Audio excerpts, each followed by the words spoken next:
एक बार फिर से बहुत बहुत स्वागत है दोस्तों आपका। आपको मेरा दिल से नमस्कार। आशा करता हूँ कि आप लोग खुश होंगे, स्वस्थ होंगे, मस्त होंगे। दोस्तों,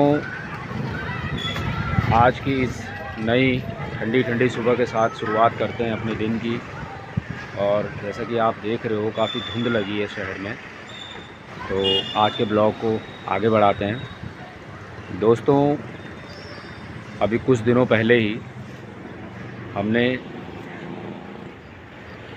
अपने एक फेमस स्टार धर्मेंद्र को खो दिया।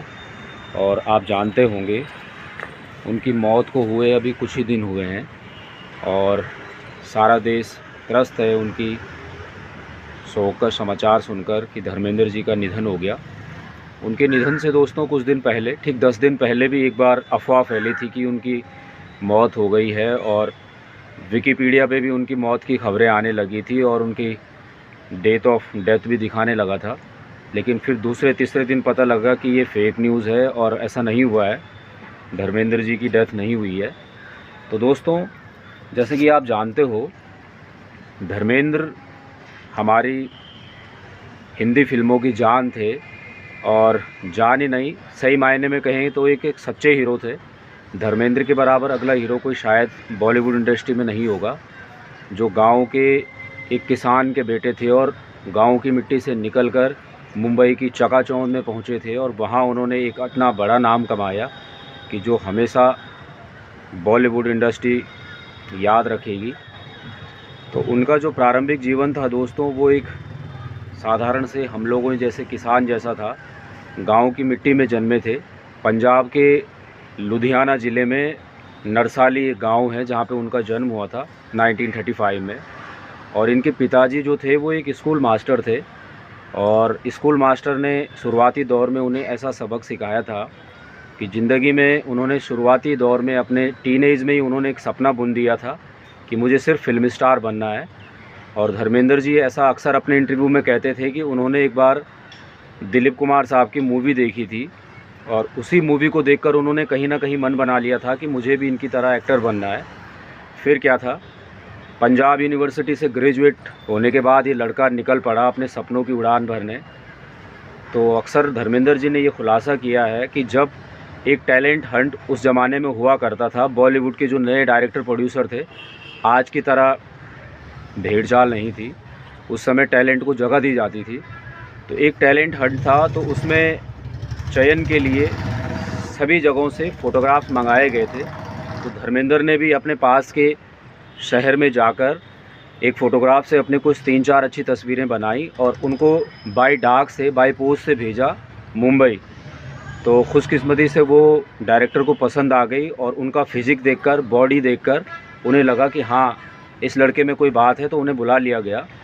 फिर क्या दोस्तों, लाखों लोगों में ये टैलेंट हंट जीतने के बाद धर्मेंद्र जी को जो अपनी पहली मूवी मिली, वो मिली 1960 में, जिसका नाम था दोस्तों दिल भी तेरा हम भी तेरे। तो इस मूवी में अगर दोस्तों आपने देखा होगा, मैं आपसे ये निवेदन करूँगा कि ये मूवी आप देखें। ये उनकी डेब्यूट मूवी थी। तो ये मूवी आप सिर्फ एज ए मूवी ना देखें। इस मूवी में दोस्तों एक उभरते हुए भारत को दिखाया गया था, यंग इंडिया जो आज़ादी के बाद उभर ही रहा था, जिसमें गरीबी, अशिक्षा, बेरोज़गारी, बहुत ऐसे मुद्दे थे जिनको इस मूवी में दिखाया गया है। तो धर्मेंद्र जी ने उन लाखों बेरोज़गार युवाओं को जो भटके हुए हैं, एक नई राह दिखाई थी इस मूवी के माध्यम से।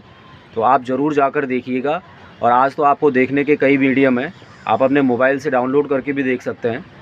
तो इस मूवी में बेरोज़गार उस युवा को दिखाया गया है जो डिग्री लेकर सड़कों पे घूमता है और उसे कई तरह के मुश्किलों का सामना करना पड़ता है और तब जाकर वो एक दिन अपनी मंजिल में कामयाब हो जाता है। और अन्य भटके हुए जो नशे के आदी हो जाते हैं युवा, उनको भी एक नई राह दिखाई धर्मेंद्र जी ने इस मूवी में। और दोस्तों, ये मूवी लोगों को इतनी पसंद आई कि कहा जाता है कि ये लगभग 52 हफ्तों तक बिल्कुल लगातार चलती रही और सारे रिकॉर्ड इसने तोड़े थे। इसके बाद धर्मेंद्र ने सभी के दिलों में जगह बना दी थी। और इनके पिताजी जो थे किशन सिंह देओल जी, उन्होंने भी इस मूवी को देखकर ये कहा था कि धर्मेंद्र बॉलीवुड में जाके कुछ अच्छा करेगा। इससे पहले उनके पिताजी की सोच थी कि फ़िल्मों में वो लोग जाया करते हैं कि जो किसी काम के नहीं होते। तो धर्मेंद्र ने जो ये अपना सपना था, ये घर वालों से, अपने गुरुजी, मास्टर जी, पिताजी से जो है छिपके बुना था। और उन्होंने कोई कभी ऐसे नेगेटिव रोल नहीं किए कि जो किसी के मन को ठेस पहुंचाए। आपने देखा होगा उनकी हर मूवी में उनका एक पॉजिटिव रोल होता है, और जो हिंदुस्तान के गाँवों को दिखाता है, यहाँ की मिट्टी को दिखाता है, यहाँ के भटके हुए युवाओं को एक नई दिशा देने वाला धर्मेंद्र। दूसरा वो धर्मेंद्र जो बेरोज़गारों को नए नए रोज़गार और खेती के तरीके बताता है। इसके बाद दोस्तों, आपने अक्सर सुना होगा धर्मेंद्र का एक निक नेम दिया गया था जिसका नाम था ही मैन। तो इसकी भी एक दिलचस्प कहानी है। 1968 में दोस्तों फूल और पत्थर इनकी एक मूवी आई थी। तो फूल और पत्थर मूवी में इनका एक बहुत ही आइकॉनिक डायलॉग था जिसमें ये मीना कुमारी जी को अपनी शर्ट उतार के दे देते हैं ठंड से बचने के लिए। तो उसी सीन के बाद से सारे दर्शकों ने इनको ही मैन कहा। जो इनका फिज़िक था, आइकॉनिक फिज़िक और स्ट्रॉन्ग बॉडी बिल्डिंग, उसे देखकर लोगों ने इन्हें ही मैन नाम दिया और इतने पॉपुलर हुए कि देश का बच्चा बच्चा इन्हें फिर ही मैन नाम से जानने लगा। इसके बाद दोस्तों धर्मेंद्र की लगातार सुपर डुपर हिट फिल्में चलती रही। और आप देखिएगा जो 70s 80s की मूवीज़ हैं जिनमें धर्मेंद्र अपने पूरे सूट में निकलते हैं, कोट पैंट टाई पहन के, तो उनके जैसा लुक आज भी मैं मानता हूं कि बॉलीवुड में किसी भी एक्टर का नहीं है और ना ही शायद होगा। तो धर्मेंद्र जी ने दोस्तों सिर्फ यही नहीं, 90s में जो टू व्हीलर का दौर निकल पड़ा था, नए नए टू व्हीलर का, तो उसमें एक मोटरसाइकिल का बहुत आइकॉनिक ऐड किया था जिसका नाम था राजदूत, जिसमें धर्मेंद्र कहते थे कि जान की सवारी, शान की सवारी। तो ये राजदूत को पहचान दिलाने वाले भी धर्मेंद्र ही थे। आज भी आप अगर देखते होंगे आपके गली मोहल्लों में राजदूत बाइक चलती है दोस्तों, और ये पिछले 30 सालों से लगातार चल रही है। इसका जो मैकेनिज़्म है, मैकेनिकल इंजीनियर ने बनाया हुआ, ये काफ़ी ज़बरदस्त है। अभी भी अगर आप देखो शहरी क्षेत्रों में या गांव के क्षेत्रों में, जो सुबह ज़्यादातर मैं सच बताऊं, दूध वाला जो आपका दूध लेके आता है, तो उसके पास भी राजदूत बाइक होती है, और जिस राजदूत बाइक में कम से कम 1-2 कुंटल सामान लदा रहता है, उसे भी खींच के ये ले जाती है। तो धर्मेंद्र ने जो ऐड भी किए हैं वो सोच समझकर परख कर किए हैं कि जो किसी इंसान को धोखा न दें। इन्होंने उन गाड़ियों का ऐड किया जो बहुत जानदार होती थी, जिनके मैकेनिकल पार्ट्स स्ट्रॉन्ग होते थे। इन्होंने सिर्फ उन खाद्य पदार्थों का ऐड किया जो वास्तव में असली थे। इनका मानना था दोस्तों कि बेवजह के ऐड करके हम लोगों को गुमराह नहीं कर सकते। इसके बाद दोस्तों धर्मेंद्र ने जो अपना प्रारंभिक जीवन जिया वो तो जिया ही, पूरे विश्व में नाम कमाया। लास्ट में जब दोस्तों लेट 90s में इन्हें लगने लगा था कि फ़िल्मों से मुझे कुछ दूरी बनानी चाहिए, तो इन्हें फिर अपने पंजाब की मिट्टी अपने यहाँ बुलाने लगी, और पंजाब की मिट्टी और गांव की मिट्टी की खुशबू इनको बुलाने लगी। तो इन्होंने अपनी सारी ज़मीन अपने भाइयों को दे दी और ख़ुद मुंबई के निकट लोनावाला में कुछ एकड़ ज़मीन ले ली। तब ज़मीन के रेट भी इतने ज़्यादा नहीं हुआ करते थे।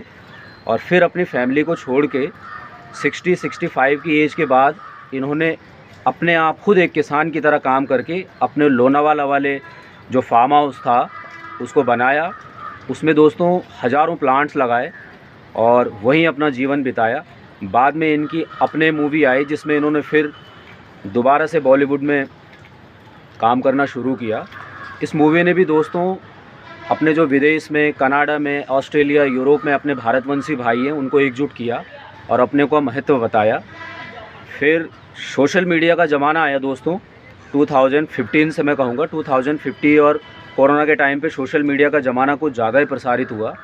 तो इस दौर में अक्सर आपने देखा होगा इन्होंने अपने फार्म हाउस से अपने वीडियो जिसमें ये सब्जियां निकालते थे, कभी कद्दू उठाते थे, कभी अपने फलों को तोड़ते थे, कभी अपना ट्रैक्टर चलाते थे अपने फार्म हाउस पे, तो ये सब चीज़ें इन्होंने दिखाई। कभी गायों का दूध निकालते हुए, तो ये सब भी दोस्तों लोगों को पसंद आया।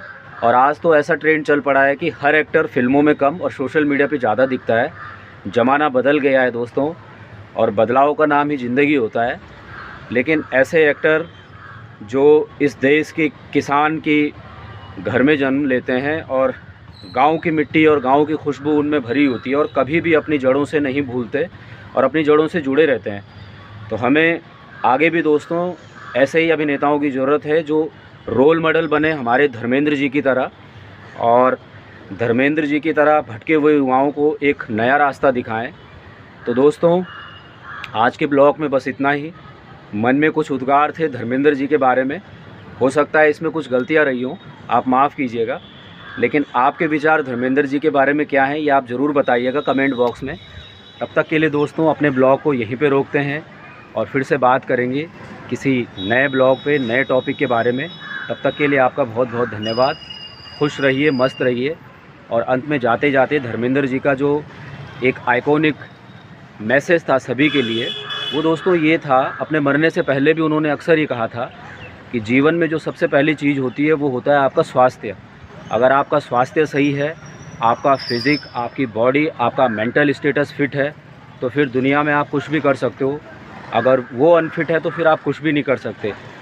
तो मेरा एक मैसेज है धर्मेंद्र जी के माध्यम से अपने लाखों करोड़ों उन युवा दोस्तों, टीनेजर दोस्तों के लिए जो गलत संगति की वजह से नशे के माहौल में चले जाते हैं और नशे को ही अपना जीवन बना लेते हैं, उल्टे उल्टे नशे करने लगते हैं और कहते हैं कि मैं मजबूर हूँ, डिप्रेस हूँ। तो दोस्तों, हमें धर्मेंद्र जी से सीखना चाहिए। उन्होंने ज़िंदगी में कितना स्ट्रगल किया, लेकिन कभी भी उनके परिवार तक में भी किसी ने नशे को हाथ नहीं लगाया।